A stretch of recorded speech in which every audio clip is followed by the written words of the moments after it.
कि हे मुनिवर नमोस्तु, हे गुरुवर नमोस्तु, हे मुनिवर नमोस्तु। चलिए प्रथम प्रश्न में डॉक्टर श्री वीरचंद जी, विनीता जी अग्रवाल, बनारस गुणायत्र ट्रस्टी। गुरुवर के चरणों में कोटि कोटि नमन। हे गुरुवर, हम सब ने आपके प्रवचन से जाना कि हम गृहस्थ भी अपने कर्मों की निर्जरा कर सकते हैं। आपने अक्सर बताया कि जिन पूजा, दान, सहजता व बहुत सी धार्मिक आचरण करने से हम अपने कर्मों का क्षय कर सकते हैं। तो इसी संदर्भ में आप और विस्तार से बताएं कि हम और क्या क्या क्रियाएं कर रहे हैं जिससे कर्म निर्जरा हो सकती है। साथ में एक प्रश्न और भी है कि आप अक्सर प्रवचन में कहते हैं कि जब प्रभु का दर्शन करो तो श्रावक को चाहिए कि भावना बाहे कि हे प्रभु हम आप जैसा बन जाएं।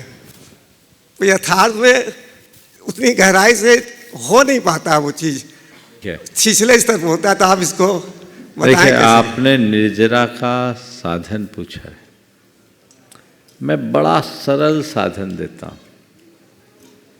हर पल कर्म की निर्जरा आप कर सकते हो, बशर्ते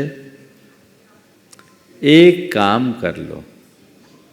काम नहीं करना है, एक बात अपनाना मात्र है। बता दूं, कुछ मत करो। इष्टानिष्ट संयोग वियोगों में समता रखो। जीवन में समता आ जाए तो निर्जरा ही निर्जरा है। विषमता में बंध है, समता में निर्जरा। दूसरे शब्दों में कहूं तो आकुलता में बंध है, निराकुलता में निर्जरा।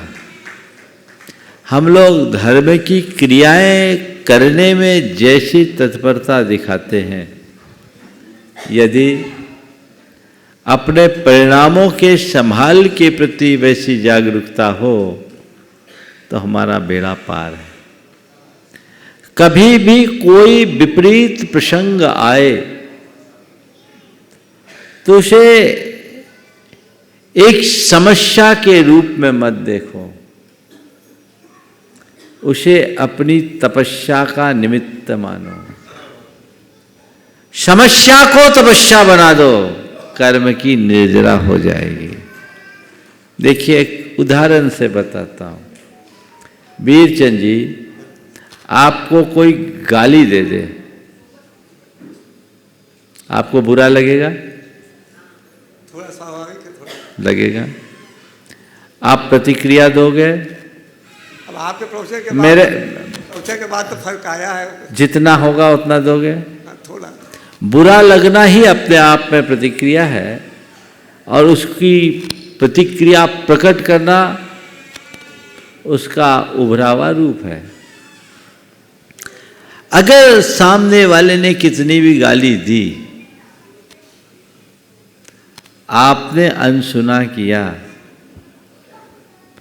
तो आपके कर्म की निर्जरा होगी कि नहीं होगी? होगी महाराज। गाली उसने दी, मेरे लिए एक प्रतिकूल निमित्त बना, उसके पीछे मेरा कोई कर्म था जिससे प्रेरित होकर वो मेरे साथ ऐसा व्यवहार किया, और मैंने उस पर ध्यान नहीं दिया, मैं उससे अप्रभावित रहा, सहजता से ले लिया। कर्म का निमित्त यूं ही निष्फल होकर चला गया, मेरा वो कर्म झड़ गया। है ना निर्जरा का कर्म? तो एक केवल छोटा सा उदाहरण है। प्रत्येक व्यवहार में मनुष्य यदि जीवन का ये मंत्र साध ले कि मुझे सहज रहना है और क्षमता रखनी है, तो उसके आनंद में कभी खलल आएगा ही नहीं। हर पल आनंदित होगा और कर्म की निर्जरा का सौभाग्य पाएगा। समझ गए? तो अब कोशिश कीजिए समता रखने की। व्यवहार में अभिमान और आसक्ति को गलाने की। हमारे मन में पलने वाला अभिमान और हमारे चित्त की आसक्ति ये हमें बहुत परेशान करती है। इन्हें जीते, यही अगर देखा जाए तो धर्म का अंतरंग रूप है। शास्त्रीय शब्दों में कहूं तो राग देश को मंद करो। जितना प्रबल राग उतना अधिक बंध, और राग द्वेष पर जितना निरंतर उतना अधिक निर्द्वंद। समझिए। चलिए। सूत्रधार श्रीमान राजेश जी, रजनी जी वारेल, जबलपुर। उसके बाद तैयार रहेंगे श्रीमान यश जी जैन अपने समस्त तीर्थयात्रियों के साथ, गौतम नगर, मुंबई। महाराज जी, मैं और मेरे समस्त परिवार की ओर से आपके श्री चरणों में बारंबार नमोस्तु। महाराज जी, मेरी एक छोटी सी शंका थी। जब हमको कोई आशीर्वाद या बद्दुआ देता है तो उसके हमारे जीवन में क्या सच में कोई प्रभाव पड़ता है, और अगर पड़ता है तो किस तरीके से प्रभाव पड़ता है? देखो, मानो तो पड़ता, ना मानो तो नहीं पड़ता। समझिए। अगर आशीर्वाद और बद्दुआ का सवाल है, आशीर्वाद तो बहुत लोग लेते हैं, पर हर किसी पर आशीर्वाद का प्रभाव नहीं पड़ता। किस पर पड़ता है? जो मानते हैं उन पर पड़ता है, और जो नहीं मानते उन पर नहीं पड़ता। समझ गए? तो मानोगे तो पड़ेगा, नहीं मानने पर नहीं पड़ेगा। समझे? हम लोग बहुत लोगों को आशीर्वाद देते हैं। आशीर्वाद का असर कम, आपकी श्रद्धा प्रेरित ग्राहकता का असर ज़्यादा पड़ता है। तो आप कितनी श्रद्धा से उसे ग्रहण कर रहे हो। इसी तरह कोई हमें कितनी भी बद्दुआ दे, तुम पर कोई असर नहीं पड़ेगा जब तक कि तुम उससे प्रभावित ना हो। ऐसे आशीर्वाद से लाभ और बद्दुआ से नुकसान होने लगे तो न जाने आशीर्वादों से कितने बड़े बड़े चमत्कार हो जाते, और बद्दुआओं से धरती का ही बंटाधार हो जाता। तो ये बातें नहीं है, इनको हमें समझ करके चलना चाहिए। देखो, आशीर्वाद क्या काम करता है, एक उदाहरण सुनाता हूं। एक राजा का राज खोया, वो जंगल में चला गया। उसके पास कुल 10 सैनिक थे। अपनी रक्षा के निमित्त जंगल में विचरण कर रहा था। इसी मध्य उसे किसी संत के दर्शन हो। उसने संत के समक्ष अपनी व्यथा प्रकट की और पूछा, गुरुदेव आशीर्वाद दो। कहा, गुरुदेव आशीर्वाद दो, किसी भी तरह से मैं अपने खोए हुए राज्य को प्राप्त कर लूं।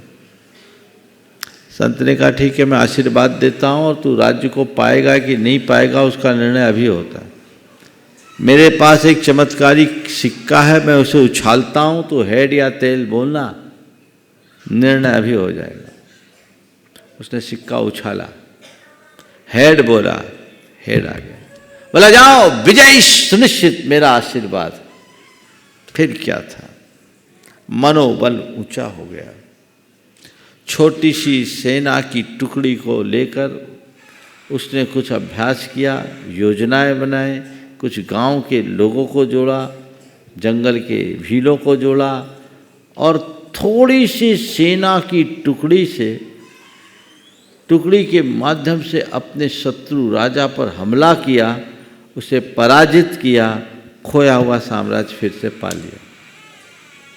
जब साम्राज्य उसे फिर से मिला, गुरु के समक्ष कृतज्ञता प्रकट करने के भाव से वो पहुंचा और कहा, गुरुदेव आपकी जय हो, चमत्कार हो गया।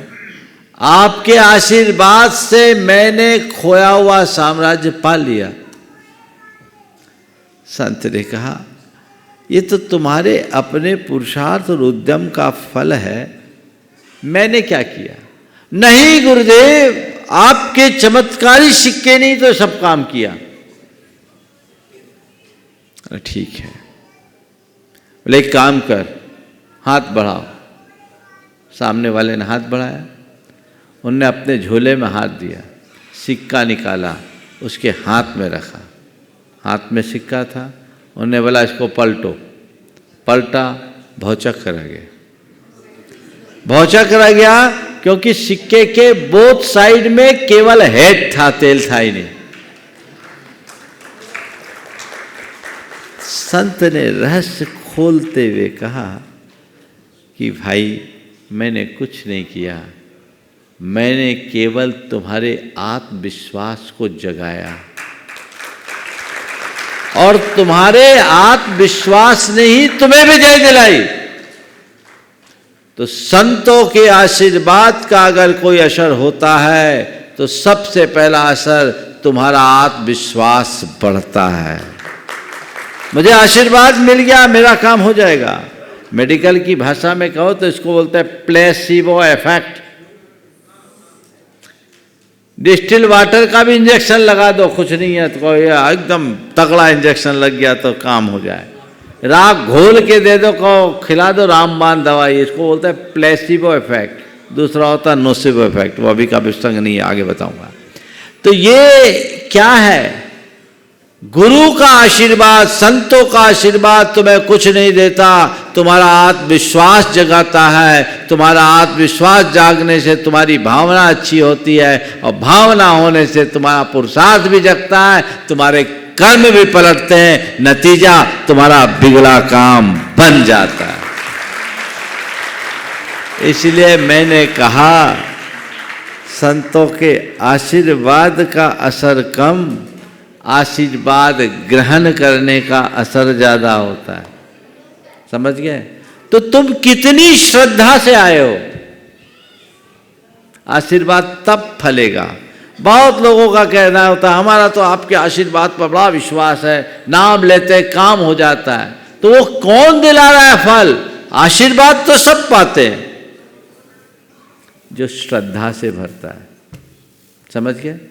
दूसरे शब्दों में कहूं, गुरु के चरणों में बहुत लोग आते हैं, दर्शनार्थी बनकर आते हैं। जो दर्शनार्थी बनकर गुरुओं की शरण में आता है, उन पर कोई असर पड़े इसका कोई सुनिश्चय नहीं, लेकिन जो शरणार्थी बनकर गुरु चरणों में आता है उसका उद्धार सुनिश्चित है। हम किस रूप में अपने आप को प्रस्तुत कर रहे हैं, हमें देखने की जरूरत है। बस इससे ही उल्टा बद्दुआ का, अब कोई बद्दुआ दे रहा है, दे, हमें ध्यान ही नहीं देना है, हम लेते क्यों हैं? कोई हमें कितनी भी कीमती चीज दे या घटिया चीज दे, हम जब लेंगे तब ना उसका हमारे पास आएगी। वो बद्दुआ दे, हमें लेना ही नहीं। लेकिन प्राय लोग भयवश और अंधविश्वासवश या कभी कभी बहम बस, अरे वो मेरे को बद्दुआ दे रहा, बद्दुआ दे रहा, उसकी दृष्टि मेरे प्रति ठीक नहीं है, वो मेरे प्रति नेगेटिव है, वो मेरा ऐसा कर देगा, वो मेरा वैसा कर देगा। ये बातें मन में बिठा देते हैं, तो उसके कारण बद्दुआ से कम बद्दुआ के भय से बर्बादी ज्यादा होती। समझ गया? इसके संदर्भ में भी एक उदाहरण देता हूं। एक घटना हुई, एक स्थान पर मैं था, कपड़े का व्यापारी था, व्यापार बहुत अच्छा चलता था। पड़ोस में दूसरा व्यापारी था, उसका धंधा कुछ मंदा था। आपस में दोनों के द्वेष थे, एक दूसरे के प्रतिद्वंदी थे। अब इसको जिसका कारोबार अच्छा चलता था उसकी थोड़ी तबीयत खराब होने लगी। अब उसको किसी ने बता दिया कि इसने तुम पर मूठ चलवा दिया। मूठ समझते हो? वो मारन मंत्रों का प्रयोग होता है जो सामने वाले को मार दे। अब वो डिप्रेशन में आ गया, मैं तो मरा। बहुत पुरानी बात है, 1996 की। वो मेरे पास आया, बोला महाराज जी देखिए ना, 6 महीना हो गया मेरे लिए कोई ना कोई बीमारी लगी रहती है, तबीयत खराब है। बोले भाई तबीयत तो सबको खराब होती है, अस्पताल तो बीमारों से ही भरी है, और साधु संतों को भी तबीयत खराब होते हैं, हम लोगों को भी तबीयत खराब होते हैं, तबीयत का क्या रोना है? ठीक है तबीयत खराब है, बिस्तर तो नहीं पकड़े, चल फिर। नहीं महाराज आप तो कोई उपाय बताइए, मैंने सुना उसने मेरे ऊपर मूठ चला दिया। देखो, मुझे कई प्रकार के ट्रिक अपनाने पड़ते हैं आप लोगों के लिए। जैसे बोला मुझ पर मूठ चला दिया है, हालत उसकी अधमरे जैसी तो हो गई थी। मुझे लगा कि इसको संभालना तो पड़ेगा। हमने कहा चल मैं बैठा हूँ, कोई मूठ मूठ काम नहीं करेगा, मैं सबको रिवर्स कर दूंगा, चिंता मत करो। उसके कॉन्फिडेंस को जगाया और उससे कहा कुछ मत कर, तू घर से निकलने के पहले नमोकार मंत्र को रक्षा मंत्र के सहित नमोकार का वज्र कवच अपने चारों तरफ तैयार कर ले। ओम ह्रीम नमो अर्हंतानम शिरो रक्ष रक्ष हुम फट स्वाहा, ओम ह्रीम नमो सिद्धानम हृदयम रक्ष रक्ष हुम फट स्वाहा। ये पूरा मैंने उसको बताया। और बोले पूरे बॉडी के चारों तरफ तुम एक धारणा बनाओ कि मेरे चारों तरफ सुरक्षा कवच तैयार हो गया है और मुझ पर गुरु का आशीर्वाद बरस गया है। बोले महाराज जी इससे क्या? बोले भरोसा है मुझ पर? बोले है। बोले जा, कुछ नहीं होगा।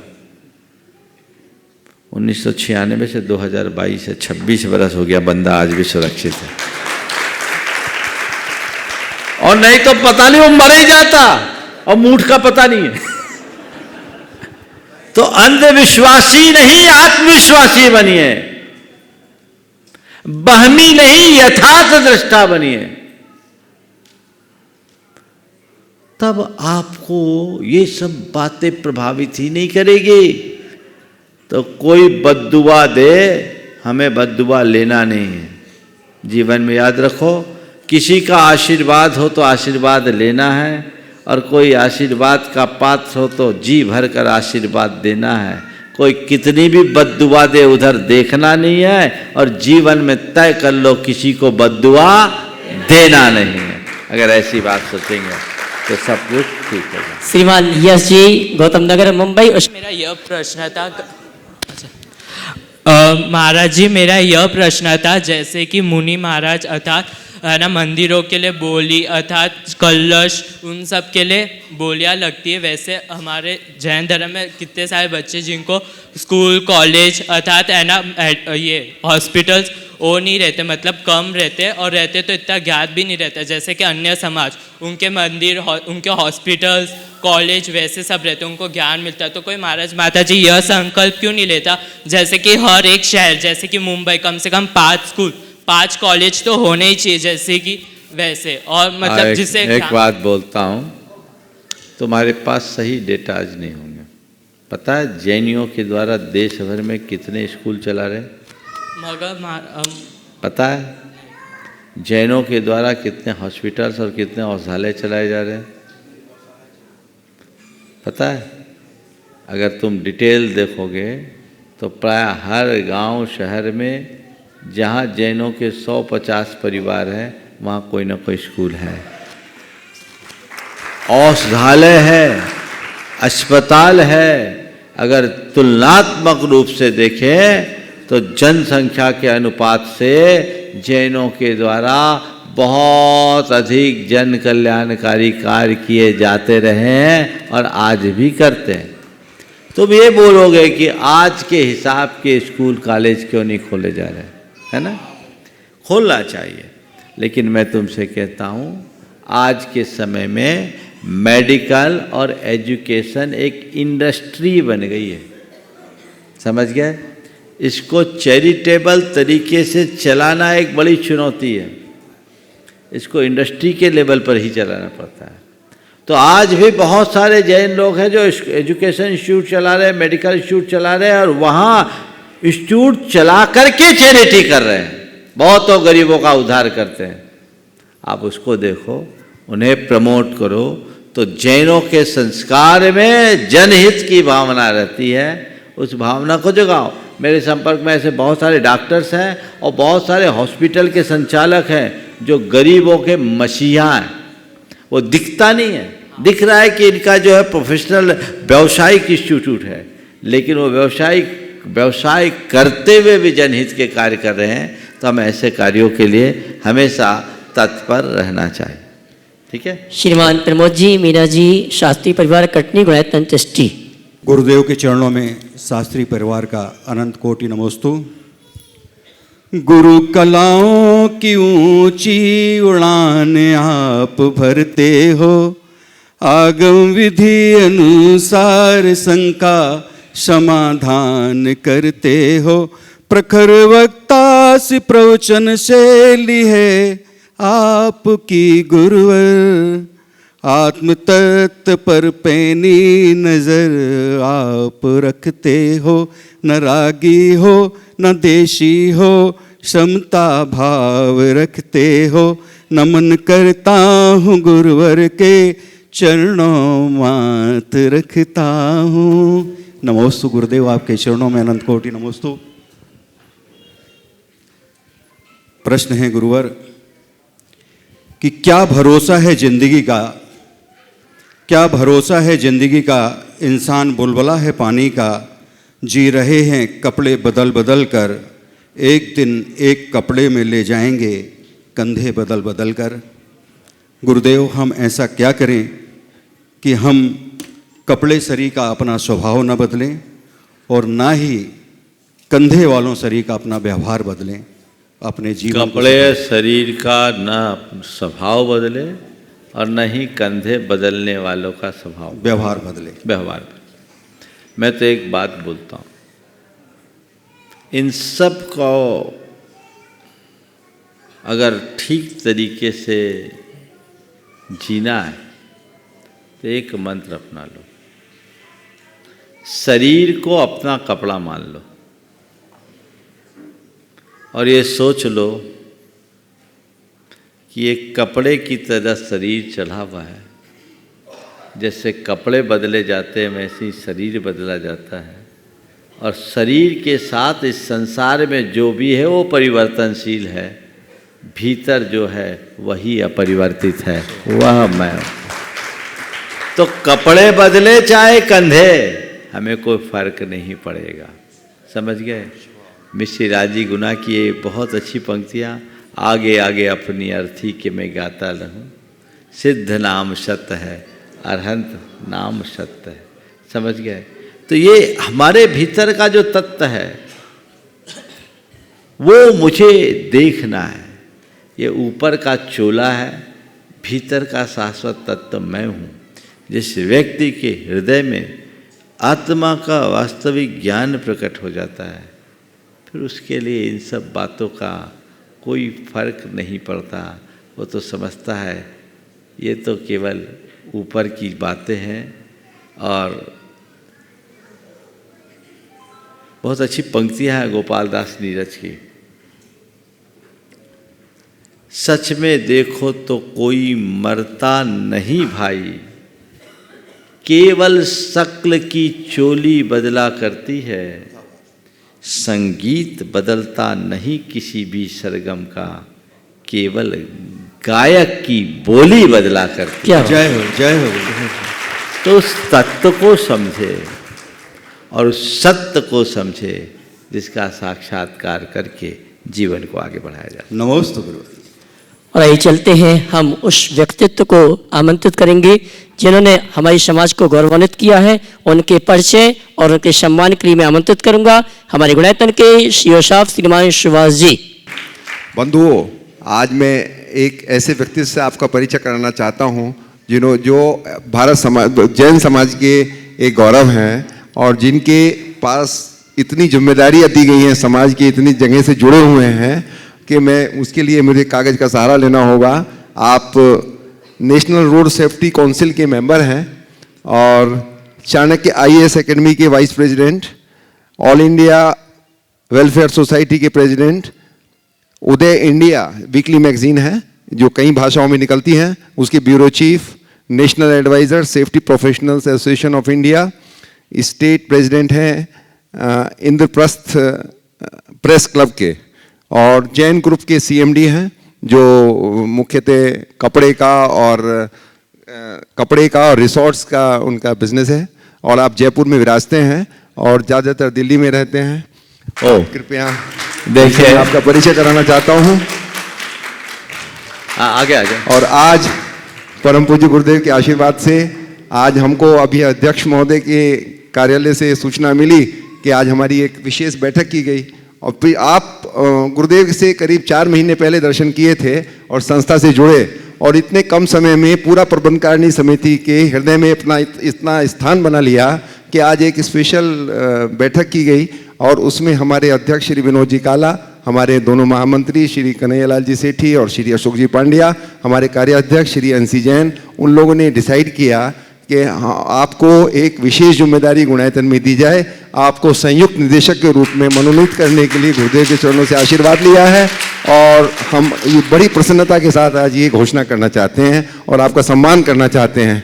एक विशेष रूप से इनके लिए ताली बजाएं तो बहुत अच्छा है। देखिए, मैं निर्मल जी के बारे में बोलना चाहूँगा। छोटा सा कद है पर व्यक्तित्व बड़ा है। इन्होंने जिस तरह की अपनी एक पहचान बनाई है वो पूरे समाज के लिए बहुत ही गौरव का विषय है। इनके जितने भी परिचय दिए गए वो तो इनका बाहरी परिचय है। इनका अंतरंग परिचय ये है कि एक देव शास्त्र गुरु के प्रति समर्पित एक सावक है।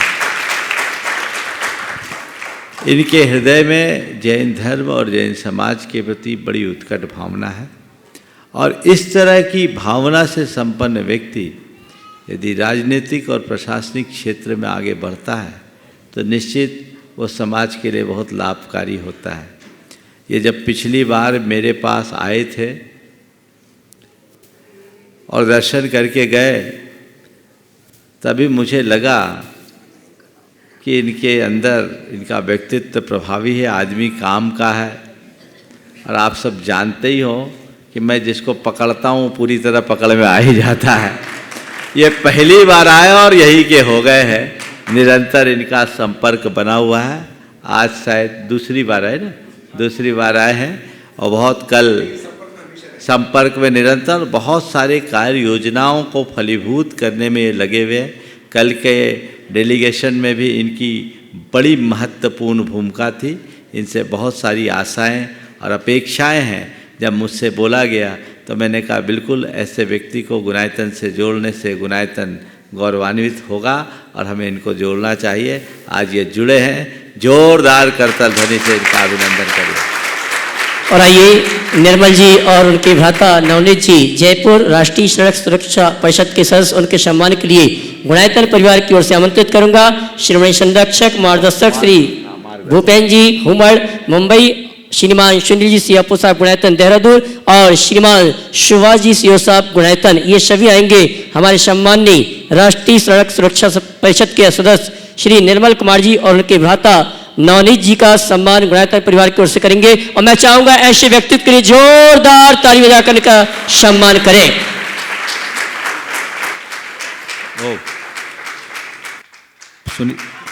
बंधुओं, सम्मान का क्रम चल रहा है। आप सभी से कहना चाहूंगा कल 21 दिसंबर का दिन बहुत ही महत्वपूर्ण है और अंतरिक्ष पार्श्वनाथ शिरपुर में प्रातःकाल की वेला में और दोपहर में 2 महत्वपूर्ण आयोजन हो रहे हैं। कल प्रातःकाल की वेला में परम पूज्य गुरुवर के आशीर्वाद से इतिहास में पहली बार समूह शरण और 4 सहस्त्रकूट चैत्यालय का एक साथ शिलान्यास का कार्यक्रम है। और दोपहर में अभी तक जो सूचना प्राप्त हुई है, हमारे 24 बाल ब्रह्मचारियों को दीक्षा प्रदान की जा रही है गुरुवर के आशीर्वाद से, गुरुवर के हस्त कमल से। और इन दोनों कार्यक्रम का सीधा प्रसारण का कार्यक्रम पारस चैनल में प्रातःकाल 7:30 बजे और दोपहर में 2 बजे दिखाया जाएगा। और जो भी श्रावक श्राविका यहाँ पर उपस्थित हैं, सीधा प्रसारण का कार्यक्रम अगर आप देखना चाहते हैं इसी हाल में टीवी चैनल के माध्यम से, टीवी के माध्यम से आप इस दृश्य को यहाँ बैठे बैठे देख सकते हैं। और निर्मल जी, मैं सबसे पहले तो आचार्य श्री के चरणों में, महाराज श्री के चरणों में मेरा वंदन आप स्वीकार करें। और आप सबके सामने मैं एक बहुत बड़ा रहस्य उद्घाटन कर रहा हूँ। वो ये कर रहा हूँ कि मेरे को एक बार राजनाथ सिंह जी ने ज़रूर कहा था कि तुम समाज के काम में जाते हो क्या, लेकिन इतनी व्यस्तता। बाकी मैं आपको बोल सकता हूँ कि मैं जैन धर्म के हिसाब से चलता हूँ, नित्य नियम मंदिर जाके ही भोजन करता हूँ, रात्रि भोजन नहीं करता, जो मैं कर सकता हूँ। और उसके अलावा जो भी मेरे से बन पड़ता है मैं पाठ पूजा भी करता हूँ। लेकिन मैं आचार्य श्री के पास जब आया गुरुवर के पास जब आया, क्षमा चाहता हूँ गुरुवर, तो गुरुवर ने मेरे को एक बहुत बात कही, वो मैंने मेरे दोस्तों में कही, मेरे राजनीतिक क्षेत्र में कही, कि गुरुवर ने कहा कि भाई मैंने तुम्हें पहचान लिया है, मैं अब तुम्हारा दोहन करूँगा। अब ये शब्द मेरे दिमाग में इतना घूम रहा है कि भाई मैं 50 साल से तो ऊपर हो ही चुका हूँ, और भगवान के आशीर्वाद से जो देश को 20 लोग चलाते मेरा सीधा संबंध है। तो अब मेरा अगर धर्म के रूप में दोहन आचार्य गुरुवर के द्वारा अगर होगा तो शायद मेरा ये जीवन सफल होगा। और जिस धरती पे मैं खड़ा हूँ, यहाँ से 20 तीर्थंकर मोक्ष गए हैं, और अपने आप को अभिभूत मान रहा हूँ कि गुरुवर के रूप में भी मैं किसी ऊपर मतलब अपने भगवान को ही देख पा रहा हूँ। बड़ा अभिभूत हूँ मैं कि मेरे को आज गुरुवर ने जो जिम्मेदारी सौंपी है, और साथ में आपका आशीर्वाद गुरुवर मैं हमेशा चाहूँगा। और जो मैंने आपको बोला है दोहन शब्द मेरे रात को भी गूंजता रहता है दिमाग में, तो दोहन को आप चरितार्थ कर दें गुरुवर, आपसे यही प्रार्थना है। जय जिनेंद्र भाई। बिल्कुल बिल्कुल, बहुत सुंदर है। आपने कहा दोहन को चरितार्थ करते। देखो, दोहन में भी आपने देखा होगा 2 प्रक्रियाएं होती हैं। गाय को दूहते हैं ना, तो 2 तरह की गायें होती। कुछ गायें ऐसी होती है जो दूहने वाले को देखते ही, बछड़े को देखते ही पना जाती है, और बड़े आसानी से उनका दूध दूह लिया जाता है। और कुछ गायें ऐसी होती है जिनके पांव बांधने पड़ते हैं। मुझे मालूम है कि निर्मल भाई पहले वाले गाय है, दूसरी नहीं, और भरपूर दूध है। और चिंता मत करना, यहाँ दूहने वाला भी इतना कुशल है, जो लात मारने वाले वो भी बिना पांव बांधे पांव दूध दे देते हैं। इसलिए चिंता करने की जरूरत नहीं है। हमें एक ही लक्ष्य रखना चाहिए। मैं सभी को निर्मल जी के माध्यम से संदेश देना चाहता हूँ। बहुत दुर्लभता से हमें मनुष्य जीवन मिला, जिनकुल मिला।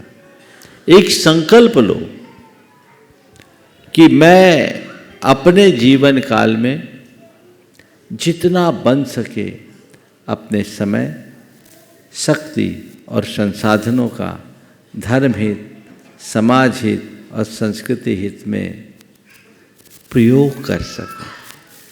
योग हर किसी को मिलता है, प्रयोग कोई बिरला कर पाता है।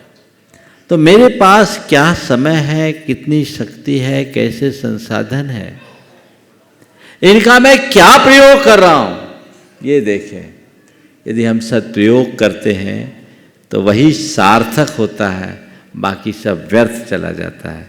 तो मेरी तो हमेशा कोशिश रहती है, मैं गुणग्राही दृष्टि रखता हूँ, और जिस व्यक्ति के अंदर जो क्वालिटी दिखती है मैं उसे प्रमोट करके उसे उभारने का प्रयास करता हूँ।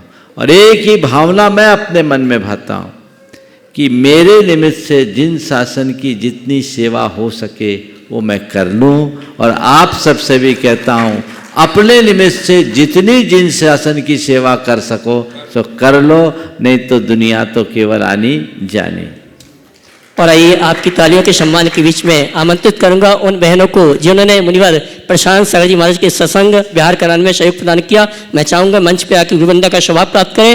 और अगले प्रश्न के लिए आमंत्रित करूंगा हमारे गुणायतन के श्रोमणी संरक्षक मार्गदर्शक श्री भूपेन जी रेखा जी हुमड़ मुंबई, और उसके बाद तैयार रहेंगी व्रती श्राविका श्रीमती संध्या जी उपकार परिवार सागर।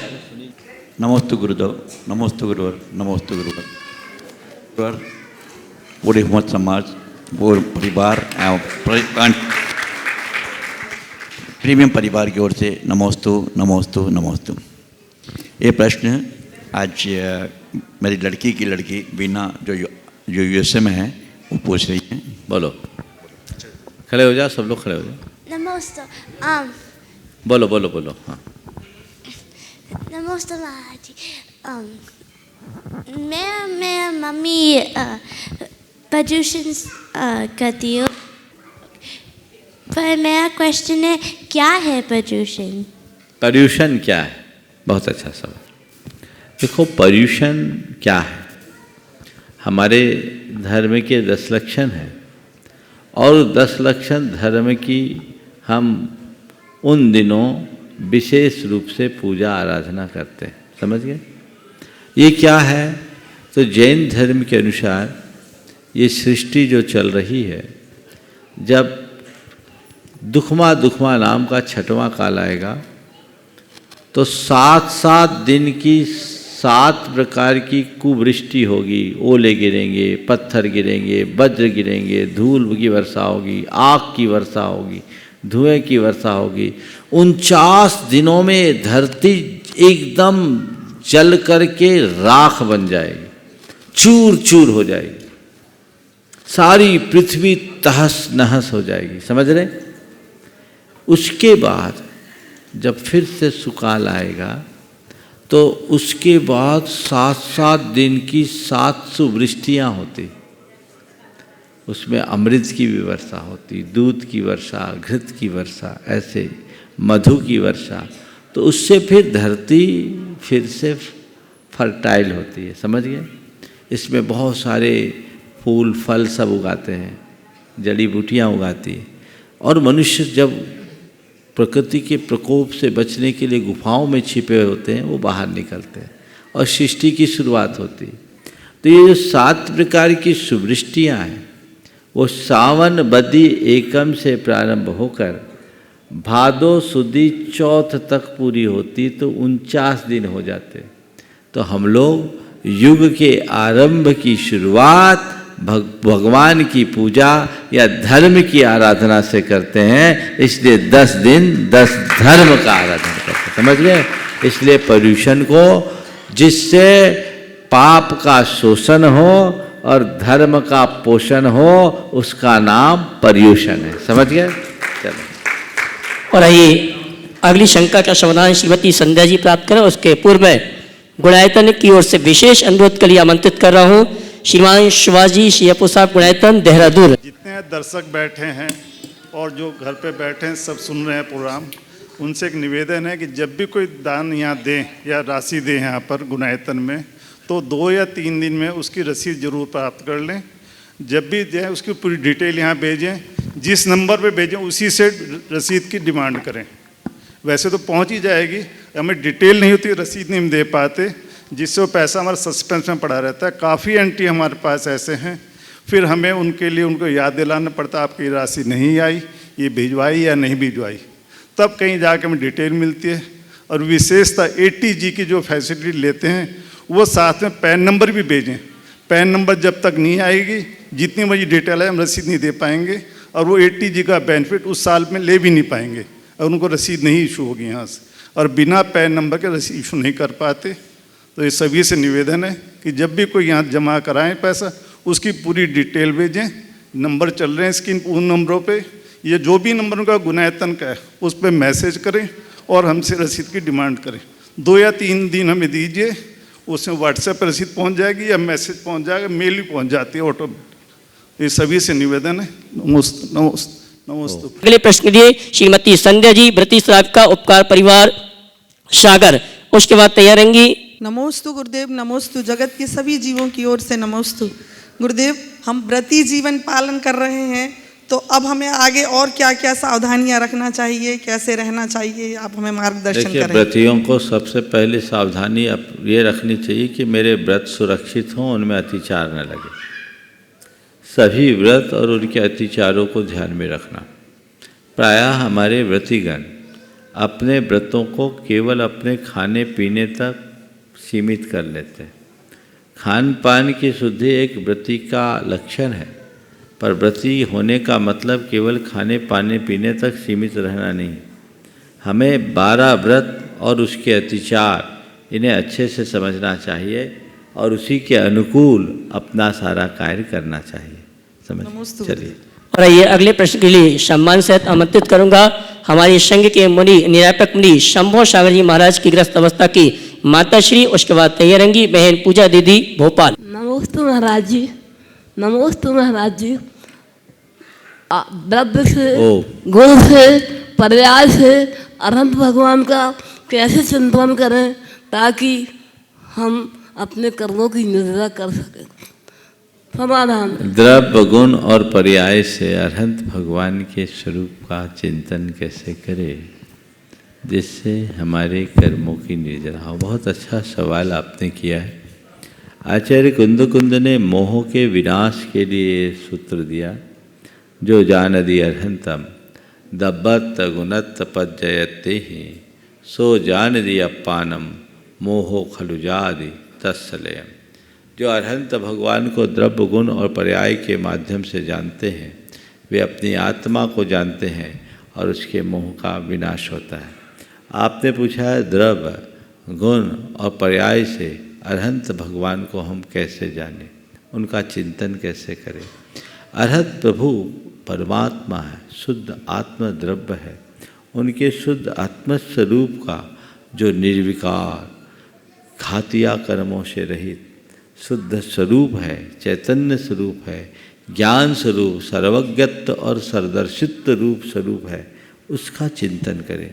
अरहंत कोई साधारण आत्मा नहीं है। अरहंत लोक में लोकोत्तर आत्मा है, जिनके अंदर समस्त श्रेष्ठ गुण एक साथ प्रकट हो गए, जिनने अपने समस्त घातिया कर्मों का क्षय करके अनंत गुणों को उद्घाटित कर लिया है। तो ऐसे अरहंत भगवान के शुद्ध चैतन्य का और उनके ज्ञान दर्शन सुख वीर आदि गुणों का और साथ में समो शरण में अधिष्ठित अरहंत भगवान के अरहंत परमेष्टि रूप पर्याय के रूप में अरहंत की जो झलक देखते हैं, उनके साथ पूरी तरह एकाकार हो जाते हैं, उनके मोह का विनाश। बहन पूजा दीदी भोपाल, और उसके बाद तैयार रहेंगे श्रीमती मीना दिनेश जी जैन सूर्यनगर गाजियाबाद। नमोस्तु महाराज जी। महाराज जी, मेरा प्रश्न ये है, सामान्य तौर पर शुभ और अशुभ संकेतों का समाज में चर्चा की जाती है। जैसे स्त्रियों और महिलाओं में आज पर सामान्य तौर पर ये देखा जाता है कि वो अपने बालों को खुला रखती हैं। तो बालों को खुला रखती हैं महिलाएं, यहाँ पर सामान्य तौर पर देखा जाने लगा है। तो दिन में 4 बार हमें ऐसे अशुभ संकेत मिल गए, तो क्या उनका हमारे ऊपर कुछ प्रभाव पड़ेगा महाराज? और इस पर आपका संदेश भी चाहते हैं। देखिए, आपने जो सवाल किया है, शकुन शास्त्र के अनुसार खुले स्त्री का खुली बाल में देखना अच्छा नहीं माना जाता। आज से कुछ दिन पूर्व मैंने इस संदर्भ में कहा था कि खुली बाल वाली स्त्री को एक अलग प्रकार का शब्द दिया गया है, जो मैं अपने मुख से नहीं कहूँगा। स्त्री बाल तभी खोलती है जब उसके अंदर का कोई प्रचंड रूप प्रकट होता है और अंदर संकल्प लेती है। अब आज का फैशन ही ऐसा हो गया है, तो मुझे ऐसा लगता है कि स्त्रियों का संस्करण भी कुछ बदल सा गया है, शायद ऐसा हो। तो जब फैशन हो गया, पहले तो यदा कदा कोई खुले बाल के रखते थे, अब जब आम चलन ही खुले बाल का हो गया तो उसको देख के क्या शकुन। शकुन शास्त्र के अनुसार किसी कार्य के लिए आप जा रहे हैं और खुले बाल की स्त्री आपको सामने से दिख जाए तो विफलता का द्योतक है, समझ गए। और अब तो आम ही वो है, तो मैं यही मानता हूँ वो सभी विफल है, अब क्या सफल करने की बात। ये सब बातें शकुन अपशकुन की जितनी भी हैं एक सांकेतिक है, इसको लेकर रूढ़ मत होना। लेकिन फिर भी हमें अपनी मान्य परिपाटी के अनुरूप ही अपना वेश, अपनी वेशभूषा और आभरण पहनना चाहिए। उसमें जो आपका मौलिक स्वरूप प्रकट होता है, दिव्य स्वरूप, वो अन्य स्थितियों में नहीं होता, इसलिए हमें इनका ध्यान रखना चाहिए। श्रीमती मीना जी दिनेश जी सूर्यनगर गाजियाबाद, उसके बाद तैयार रहेंगे आखिरी। नमोस्तु गुरुवर, नमोस्तु नमोस्तु नमोस्तु। नमोस्त गुरुवर, नमोस्तु नमोस्तु। गुरुवर, हमारा प्रश्न यह है कि हम मंदिर जाते हैं और अगर समय कम है तो हम देवशास्त्र गुरु की पूजा कर लेते हैं, मूल नायक की नहीं कर पाते, तो उसमें कोई दोष लगता है क्या? मूल नायक देवशास्त्र गुरु से बाहर है क्या? तो आप अर्घ चढ़ा दो और उन्हीं को हमारे जिस देवशास्त्र गुरु की पूजा कर रहे हैं उनके मूल ये हैं, मान लो। तो बराबर हो सकता है। ठीक है। इसमें कई जन कहते हैं मंदिर में कि मूल नायक की जरूर पूजा करनी चाहिए। जो कहते हैं वो आप उनकी सुनो या हमारी? नहीं नहीं, वो तो नहीं, लेकिन शंका ये है कि समय अभाव के बोल दिया ना, जय इशारे से समझो। नमोस्तु नमोस्तु। चलिए आज के सत्र को बोलिए परम पूज्य आचार्य गुरुवर श्री विद्यासागर जी महाराज जी की